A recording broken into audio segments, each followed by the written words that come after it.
Since the advent of the Industrial Revolution in the mid-19th century, the resulting environmental effects have been evident to see. Through advances in science, our understanding of the resulting negative effects of modern industrial practices has become ever more apparent.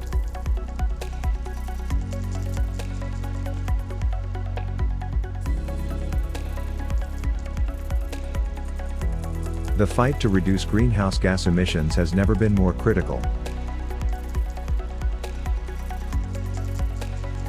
The oil and gas industry is one of the leading sectors that recognize the impacts posed by emissions. The EPA, the Environmental Protection Agency, and PHMSA, the Pipeline and Hazardous Materials Safety Administration, have tightened restrictions on emissions over the years. The tightening of these emission requirements has made gaskets that were once considered to seal acceptably to be considered gaskets that aren't sealing acceptably, even though their leak rate hasn't changed. Initially 10,000 parts per million was an acceptable level of emissions for a flange. That has changed significantly and is now much lower at around 100 parts per million to 500 parts per million, depending on regional requirements.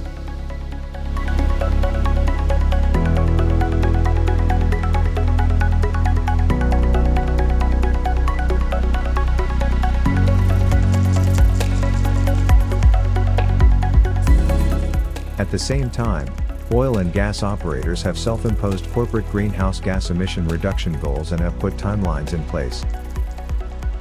Additionally, climate accords have been drafted that also have tremendous reductions in greenhouse gas emissions and timelines. In order to meet these reductions and timelines, it is necessary to use improved technology.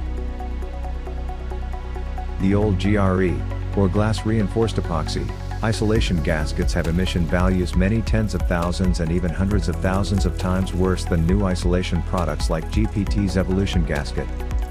For example, a metal core GRE isolation gasket will leak approximately 1 cc of helium every 24 hours, while amazingly, an Evolution gasket will leak only 1 cc in 3,000 years.